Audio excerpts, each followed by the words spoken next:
37th Annual Farmers Day celebration. We are currently at Adisadel College, located in Cape Coast in the Central Region. And behind me is a regional focus that is being done to mark the second day of the 5-day celebration. And as part of the regional focus, every regional minister give a speech and then a beautiful cultural display. The inclusion of the regional days in the celebration of the Farmers' Day to showcase agriculture and culture from the various regions is imperative, as it offers the opportunity for all stakeholders in the agricultural value chain, including potential investors, policymakers, development partners, civil society organizations, and our traditional leaders to have effective interaction. Such a platform will promote agribusiness as well as tourism development through the exposition of our agriculture as well as our culture. All stakeholders present, please, you are invited to the stands of the Upper West region to identify with agriculture and culture of the region.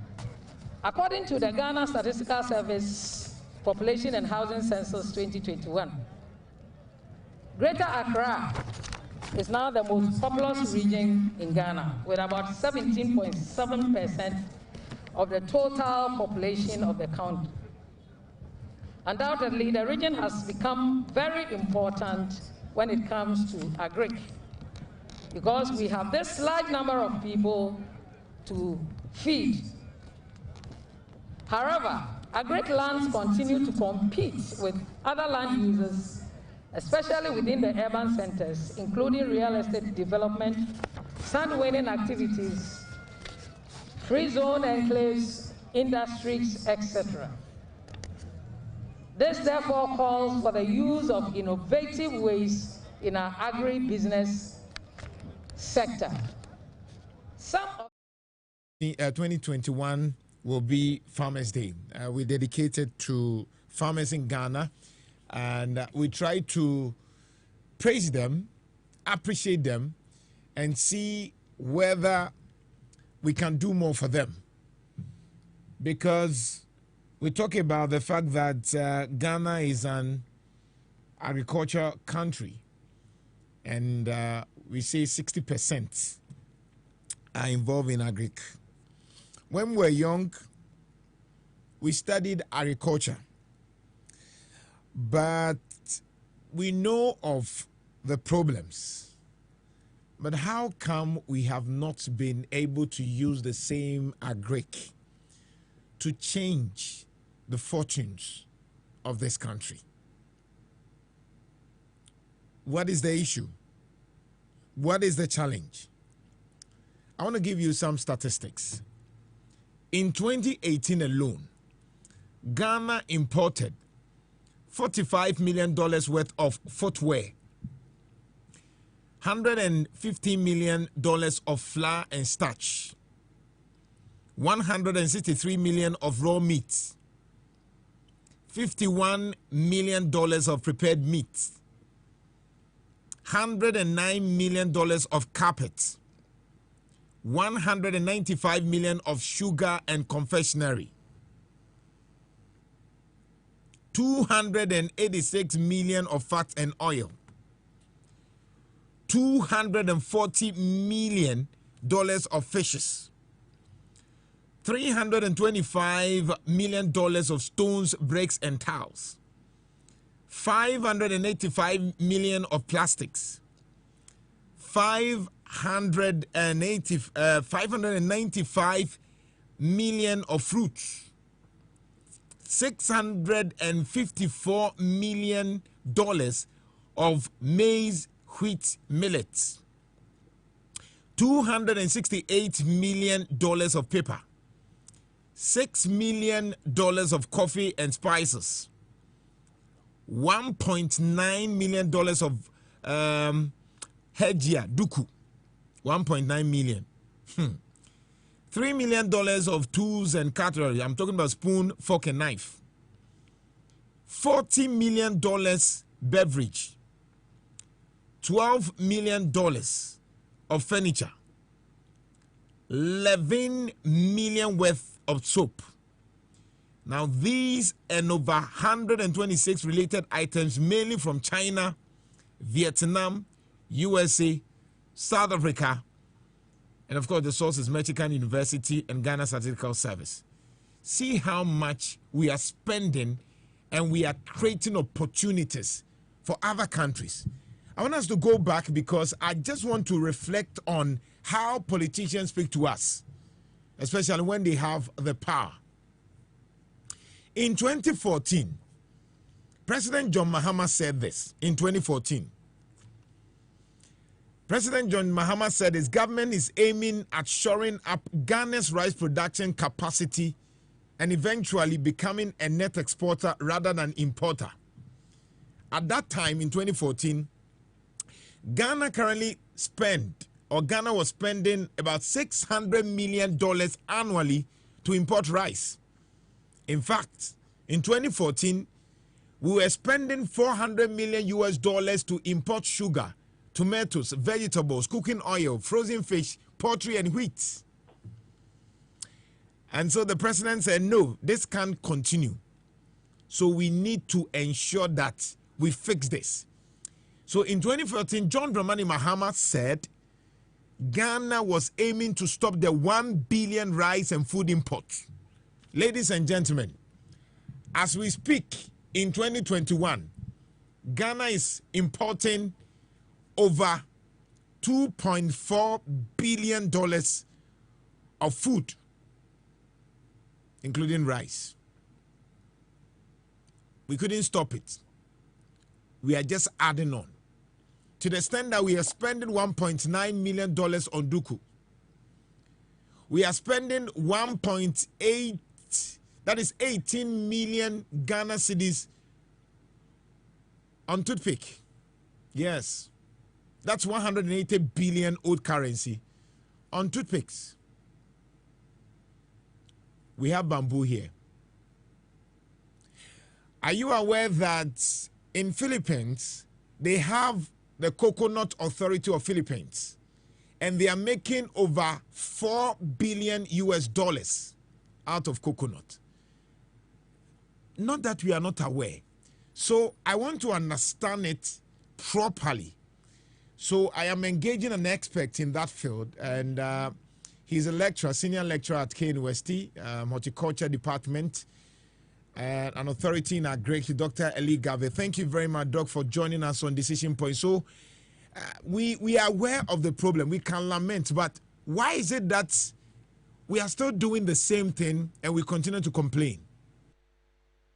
Well, thank you very much for the opportunity to speak on the issue of what the agricultural problem is faced with in relation with challenges. So you're asking of the question as to why we achieve same results or poor results where we continue to do the same old things and basically expecting a change. Now, the key thing has to do with the fact that we are actually doing agriculture, but the level of agriculture we are doing is not actually commensurate with the level of investment, technology, and it's the type of human resource that we need in order to make agriculture highly productive in the country. So we need to develop a modern and highly sophisticated agriculture where we are reducing the level of drudgery in agriculture. We are adding value to post-harvest products, or value to agricultural products, and also making sure that we are getting our products onto high-end markets, where we are not only producing for the local market, but we're also making sure that we are engaging in international trade. So when you look at Ghana's economy, and if you look at even the whole of Africa, our economic integration in relation of global trade is just contributing only about 3%. And when we look at our fertilizer situation, where we're looking at the soil nutrition, we're looking at the skill of farming, and we're looking at what we need to take agriculture forward, we are still lacking in all those respects. So even though we are still faced with all these challenges, we have been doing Your call has been put on agriculture, hold. investing Please wait. but we still have a lot more to do. Government have introduced a number of flagship programs. One of them has been the Planting for Food and Jobs, which has invested a lot in agriculture. But if you're looking at the level of investment made, the number of farmers engaged, and then also the level of return we are getting in the Planting for Food and Jobs program in relation to the yields and then also the performance of the agriculture sector generally, we are not really actually making so much. So there's so much we still have to do in order to make agriculture very productive and highly competitive. So you talk about so much that we need to do. What is the difficulty? Because we are aware that any government in power decide to tell Ghanaians about how they are implementing all the measures to ensure that the obvious truth of importation will be limited. With all the kind of knowledge that we have, the trainings that you give to students, the engagement with stakeholders and policymakers, if we are still talking about the fact that we lack these basic things, should we say the political will might not be there, or perhaps it is self-inflicted? It's a myriad of problems. The political will is one of them, and also the people actually engaged in agriculture can also be classified as problems. So we have internal factors and also external factors which are militating against our achievements in agriculture. First of all, we talk about the political will. When we talk about the political will, government has demonstrated significant political will in relation to designing beautiful programs and beautiful policies on paper.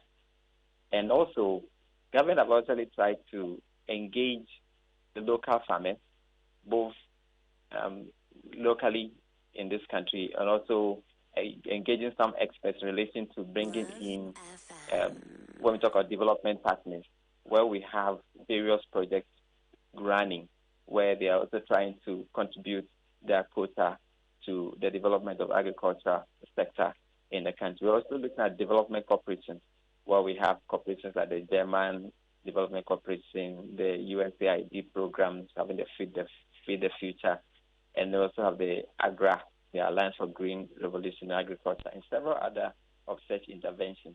They are all running. The challenge has to do with how to integrate and coordinate all these programs such that we are not duplicating our functions, where various entities engaged in the agriculture sector do not end up doing the same thing as the other group is doing. But we're able to integrate the sector whereby each entity is able to have a defined and specialized area of operation. When it comes to post-harvest losses, we have maybe an entity which is engaged in post-harvest losses and making sure that we enhance our competitiveness in relation to post-harvest losses. Let's say, for example, we produce maize. Maize, we have about 11.7% post-harvest loss in maize every year. We produce rice, we get about 14 to 16% post-harvest losses in rice every year. Cereals, we get about 30%, and vegetables, according to the FAO, that reaches as much as 50% in post-harvest loss. But if you look at the value of post-harvest loss in sub-Saharan Africa, that accounts to almost about $4 billion per year to our farmers. And these poor farmers end roughly just about $2 per day. So the World Bank estimates that if we can actually reduce post-harvest losses by just 1%, we are going to be making a savings of $40 million to the economy annually. So we need to develop strategies such that we need to have processing facilities, we need to have storage systems, we need to have micro-processing facilities which are community-based, where we can make this 1% savings or reduction in post-harvest loss, where we can earn this $40 million to the economy every year, according to World Bank estimates. So that means that if we can save this over 50% loss in vegetables, for example, over 11% loss, for example, in maize, over 15% loss, for example, in rice, and make these savings annually, we can be saving so much to the economy. We can have food security, we can have ecosystem protection, we can have a reduction in greenhouse gas emission, and we can have so much food available in relation to quantity, in relation to quality, in relation to access, which are the factors of food security, which will help enhance the national economy and the livelihoods of the people in general. That's interesting. Folks, in case you just tune in, this is Love 99.5. This is Decision Point. And tonight we are looking at how we can maximize Ghana's agric sector to ensure food security and sufficiency. I'm speaking to Dr. Eli Gave, Senior Lecturer, College of Agriculture, KWADWO. And let me bring in the CEO of Chamber of Agribusiness, Farmer Anthony Morrison. Sir, thank you very much for joining us on Decision Point. So, Dr. Eli Gave had talked about the hope and the belief that we can do it. Why are we not doing it? Thank you very much, and a very good evening to your cherished listeners. Let me also use the opportunity to wish all farmers in Ghana happy Farmers Day. Yes, just last month we had an economic intelligence report from the International Economic Agency in London that says clearly that Farmer Morrison, your voice is quite afar. Can you speak closer so we can hear you, or get closer to your phone? Okay. Can you hear me now? Yes, I can. Yeah, please move on. Okay. So it's simply about government commitment or continuous commitment to the agriculture sector. Even with various budgetary allocations and policy documents, we still fail to follow through with our own policy documents. And let me also say that this industry requires some continuous investment. And also, let me also say that the shortcomings in our policy, for instance, for policies to be workable, this industry works primarily on private sector investment. And there is no private sector that will make investment into a policy that has a lifespan of 3 to 5 years. It's too short a medium term, and we have always been very emphatic on the fact that most of our projects in Ghana have failed or lack the necessary exit strategy and sustainability, just because our policies are not long-term driven. So you wouldn't see investment in the industry taking into consideration long-term investment, So we will need to harness and realign our various interventions.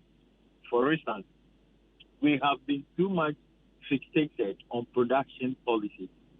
Most developed countries have moved away from production policies, and they are looking primarily in market-driven policies, where productivity is directed to market.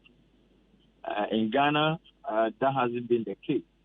So we think that, yes, even though all indicators show that we have the competitive and the comparative advantages to make it work, some of these negate this very sector that we are supposed to make it work. For instance, we have spoken about the fact that government needs to also focus primarily on supporting commercial farmers. We have time immemorial been supporting smallholder farmers. Over 70 years of the country's independence, and there is little to show for in that our food importation bill keeps increasing. If you take rice, for instance, we import well in excess of $1.2 billion. If you take poultry, for instance, we import primarily from U.S., European Union, and Brazil or Argentina.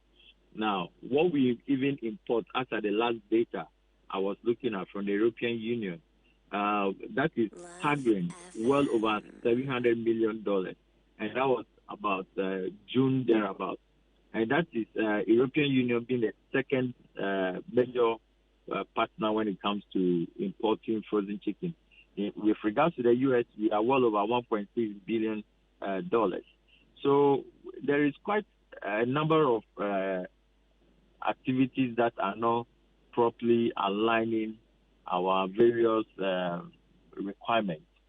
Now, let's also look at tomatoes and the vegetable derivatives. Just close to our borders, we have Burkina Faso. We import well over $100 million worth of tomatoes, just tomatoes alone. Now, come to think of it, if you have to put the vegetable or the horticulture industry and you want to put money on it, that is worth over $3 billion. And it is an industry that we are not Farmer really Morrison, supporting. help me with that data. You are saying we are importing how much of tomatoes? $100 million worth of tomatoes from Burkina Faso. Every year? Every year. $100 million? I'm telling you. Wow.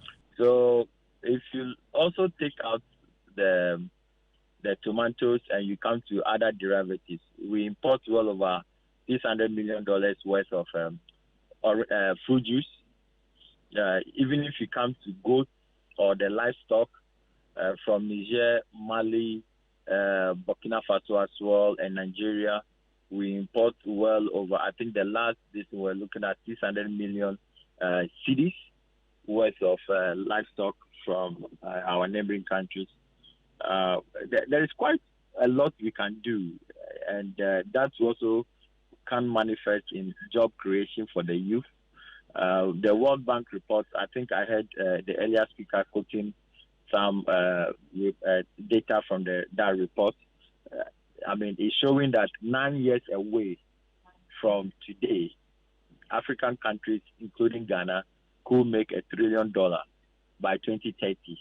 However, our current agriculture census does not support that, because over 70% of our farmers still use rudimentary technologies. And they also lack at the same time the skills that are required to increase productivity. So we need to go back to the basics such that we begin to include the scientists, the research, and make sure that their involvement into the various strategic projects that we roll out across the country, it is backed by science and backed by data and backed by research. We have left the research institutions on their own. We do not involve them as much as we should as a country. And this is what is making other developed countries develop. Brazil has invested significantly into research and science. And for us, for instance, if I'm to quote data for you that we do have now with regards to probably our yields per hectare or our productivity, we'll be making reference to data that is as old as sometimes 10 years, 20 years. However, we need timely data. We need data that is robust. We need data that will inform decision time in and time and again. So we have a long way to go. And let me also state clearly that another reason why we are in this conundrum is the fact that we have become increasingly greedy and selfish as private sector. We do not share information, we do not share data, we do not share anything. Everybody is in his corner doing something on his own. For me, it is not the best. The Sustainable Development Goals requires us to increase our partnerships and collaboration across board. That is not the case in Ghana. And let me also add that when you take government policies, there is no measure of, let me say, a yardstick to actually score government on certain critical points. For instance, what has government I know there was one research that shows that for the past 10 years or so, governments in Ghana have just made just a mockery of 1% budgetary allocation towards the agriculture sector. For us, that is not welcoming.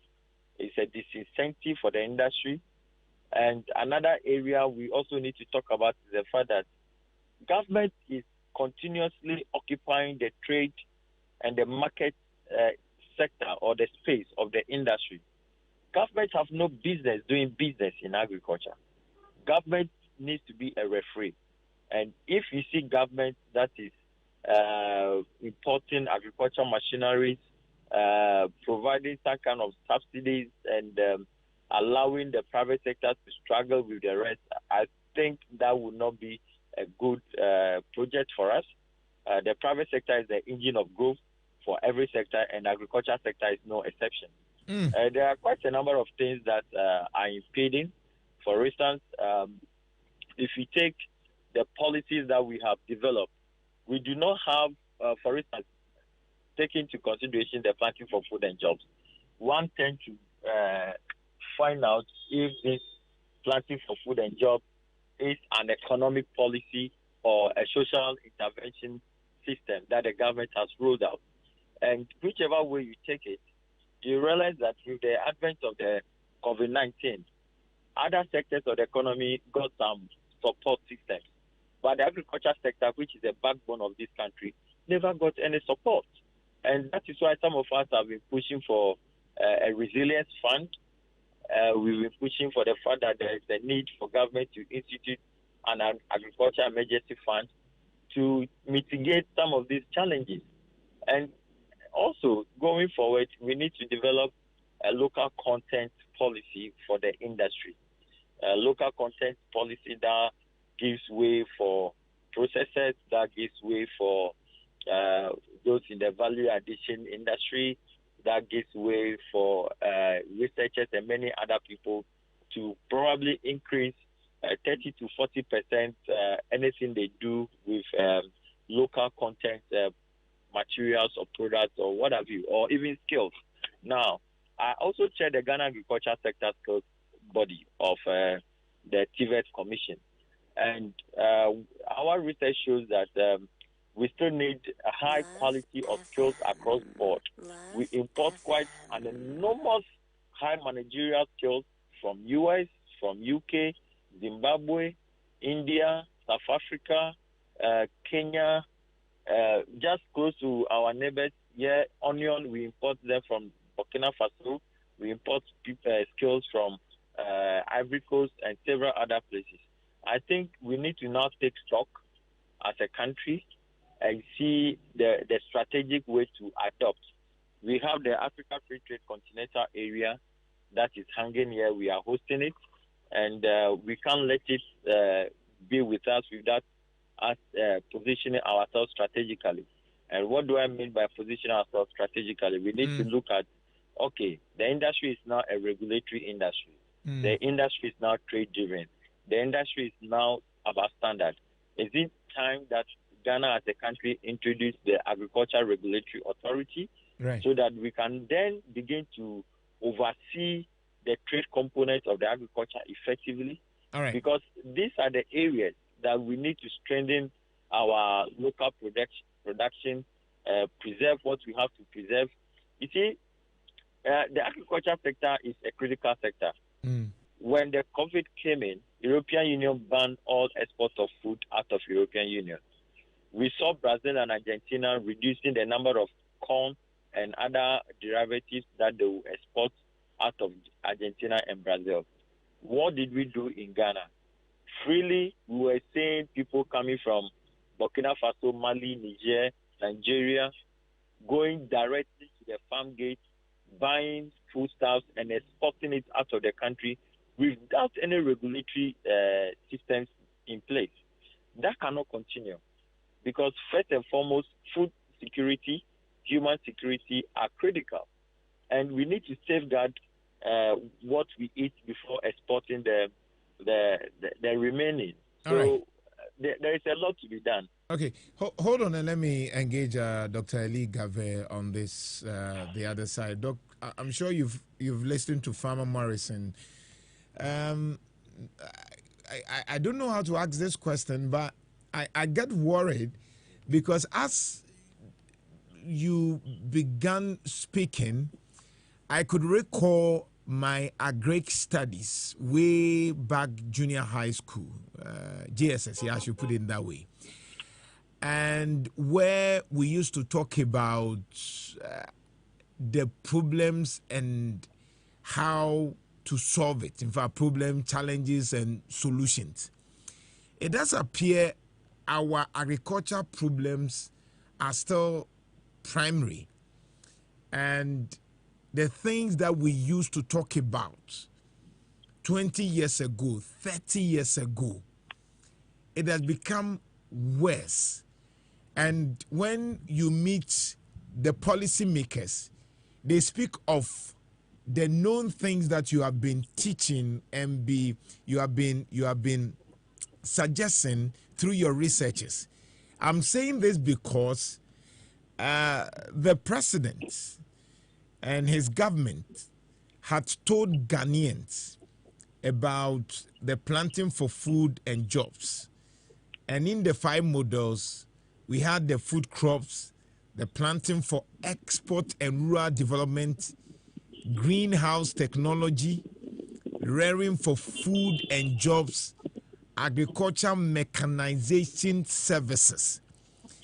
It means that if these things were properly implemented, I would not have been mentioned, and I'm sure Farmer Morrison also made mention of the fact that we are spending close to $100 million to import tomatoes. What is right or wrong with the system?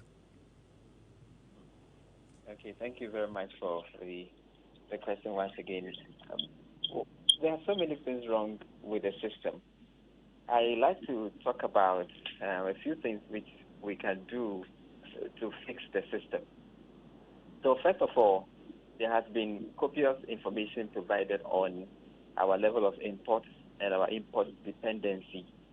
Now, if you look at our agricultural sector, where we look at generally at the sub-region, Ghana is among one of the countries which consumes the least fertilizers in relation to crop production. So we have Nigeria leading in the amount of fertilizer they consume, followed by Ethiopia, followed by Kenya, followed by Tanzania, before Ghana, and the other ones which consume less. But if you talk about the top 6 countries, Nigeria uses more, Ethiopia uses more, second to Nigeria, followed by Kenya, followed by Tanzania, before Ghana comes in, and then the last one being Cote d'Ivoire, being the 6th we want to talk about. And it has been estimated that there is going to be expansion in growth in nutrient consumption, 5% growth annually until the year 2022 and beyond. And so it means that we must also position ourselves whereby we can increase our use of crop nutrient products, such as our farm efficiency and our farm productivity can increase. So if you look at the year 2000, there has been just about 8 kilograms per hectare of crop nutrient use. But when you look at currently what we look at 2017, even up to 2021, there's estimation that we are using roughly about 16 kilograms of fertilizers per hectare. And there's also more room where we're going to be experiencing 5% annual growth in the use of such crop nutrients. So if there's going to be this growth in the use of such, it also means that we must have strategies whereby we can build and develop our fertilizer sector. Fertilizer in relation to commercial fertilizer and also the organic fertilizer. If we don't have good strategies for developing fertilizers, then we are going to be facing dire consequences in relation to our agriculture in the years to come. If you look at fertilizer prices, for example, if you take nitrogen, nitrogen prices within the last 1 year have grown by about 184 to 198%. When you look at ammonia prices have grown from about 176 to 218% within 1 year. If you look at the basic NPK, which is the fertilizer commonly used by most farmers in the country, it has grown by 111% just within 1 year. So these are the prices on the international market. Government has made effort to try to subsidize, but the effort does not actually yield much return as we expect it to do. So we need to develop a sub-regional strategy in relation to sourcing our fertilizers. Now, there is shortage in natural gas. If you look at Europe and other countries which rely heavily on natural gas. So that is what is shooting up most of the fertilizer prices. So the question could be asked as to, Ghana has a petroleum industry, and we have been producing petroleum over some period of time now. So can we actually produce our own fertilizers and become exporters of fertilizer, whereby we also begin to contribute towards fertilizer and crop nutrient efficiency across the sub-region? Now, if you look at the data, Nigeria is the biggest in relation to natural gas. Natural gas is one of the key ingredients when it comes to producing crop nutrients. So Nigeria is leading, followed by Algeria, Senegal, Mozambique, Egypt. So Nigeria has about 206.53 trillion cubic feet. Algeria, Egypt, etc. Ghana's quantity is quite small. We have only just about 800 million metric tons of natural gas. And this has been estimated to last us just for about 18 years. And so if we want to develop a fertilizer strategy where we want to produce our own fertilizer, we don't have enough reserves to be able to go into a competitive fertilizer production and distribution program. So we want to look at a strategy where we are synchronizing the capabilities within the basic oil producing countries within the sub-region, where Nigeria, for example, is leading in the production of fertilizer and also consuming a large part of it. The amount of natural gas, for example, we produce, we consume virtually everything.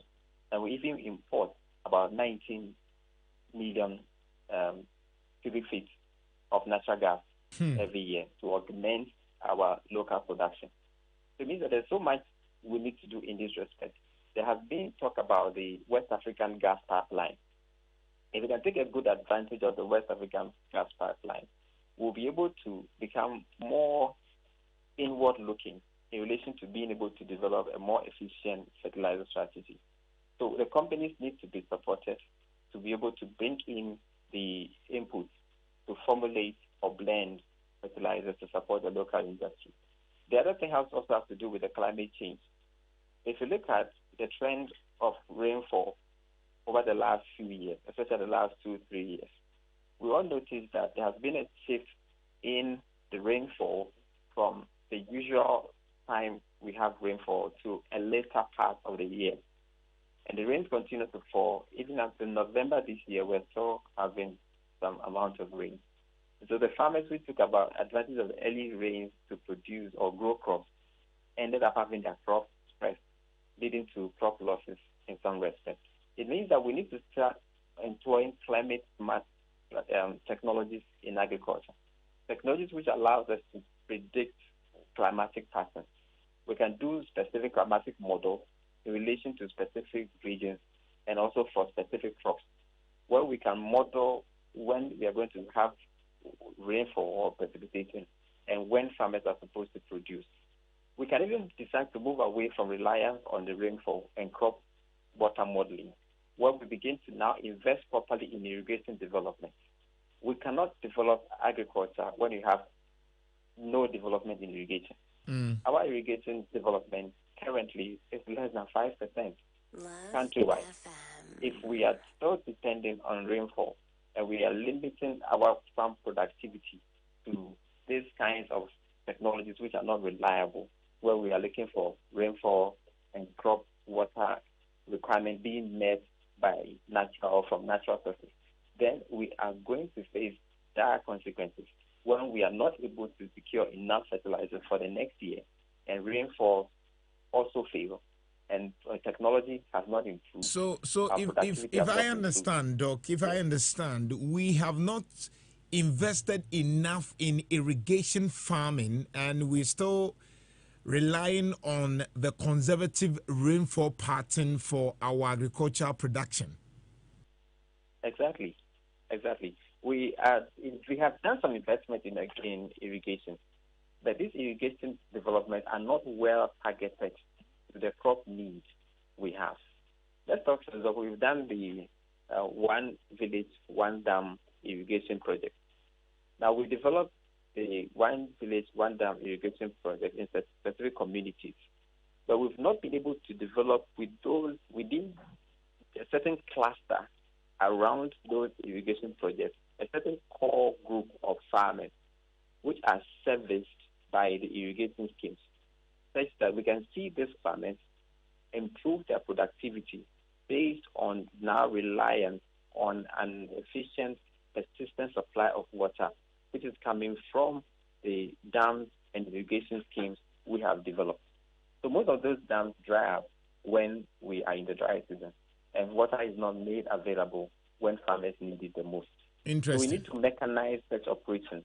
We have farmers which operate close to the volta, and we have not been able to take advantage of the vast water resources which flows all the way from Burkina Faso through Ghana to the sea.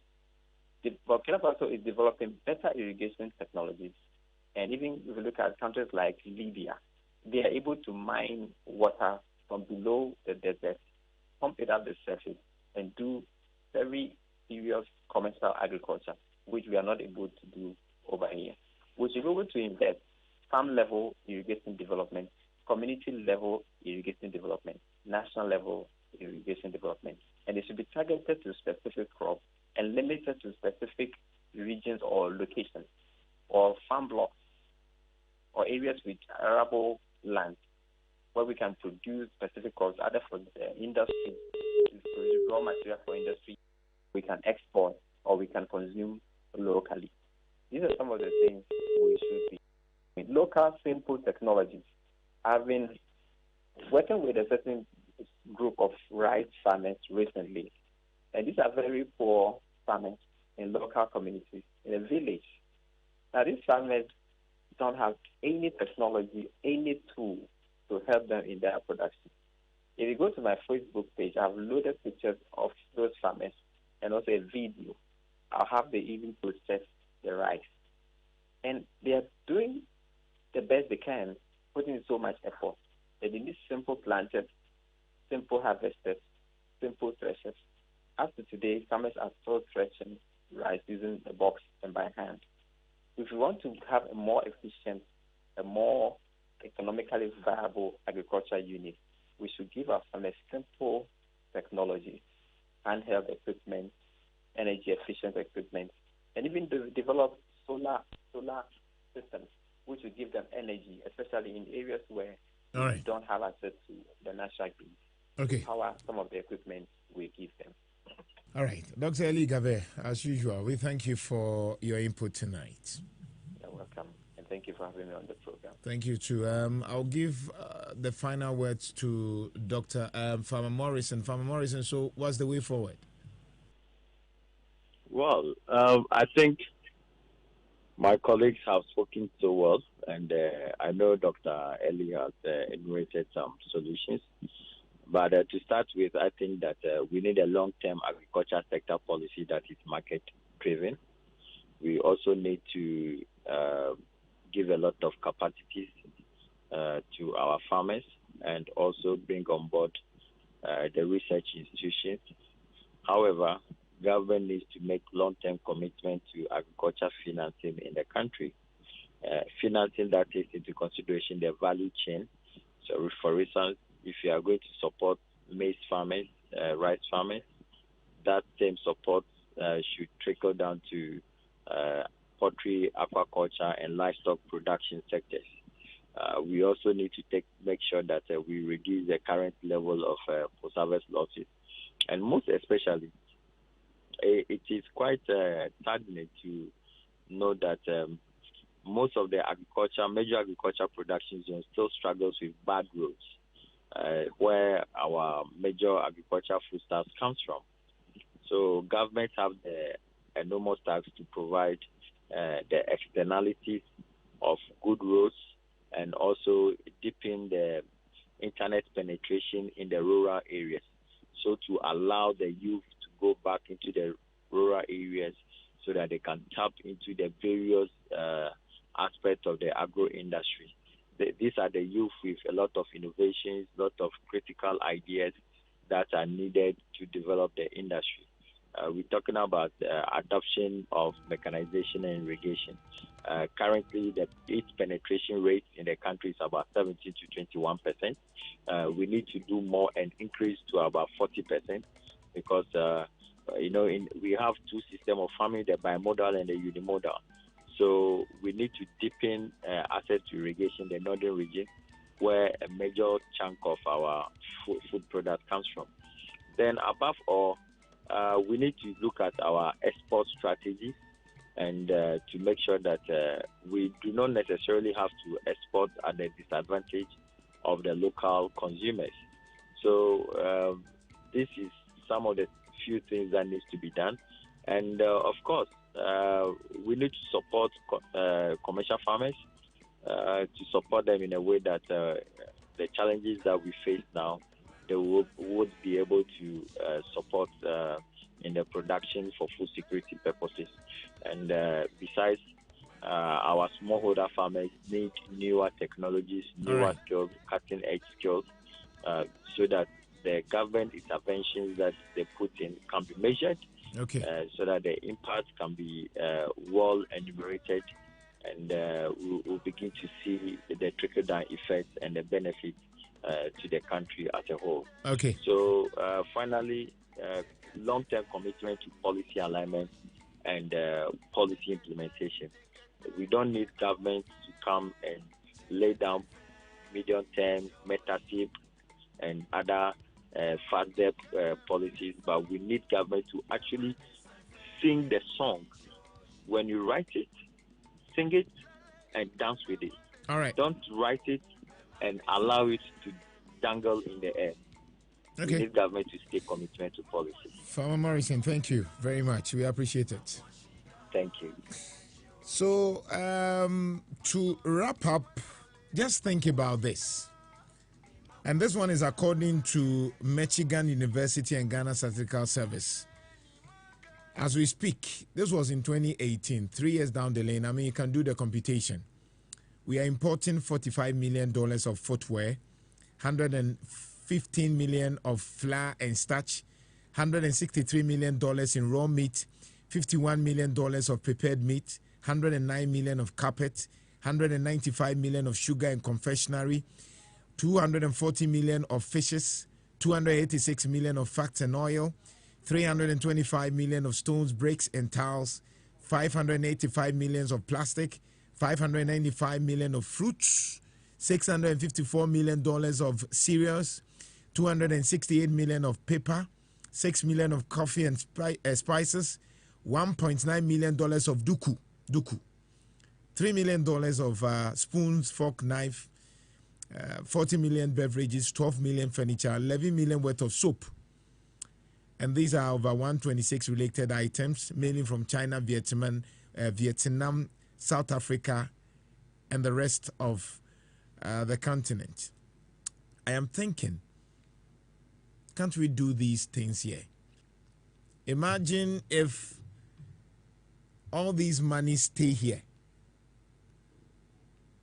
I'm sure that we will be able to turn the economy from an import-driven one to an export-driven one. We can do it. But who is ready to do that? Thank you. Remember, the sports tonight, and so we'll close to make way for the sports team. This has been Decision Point. Let's think through. Tomorrow is Farmers Day, and let's see how it goes. My name is Nana Jantuah. Eugene Osetu to the fact checker. help me, and then also produced by DJ Apuzo. Good evening.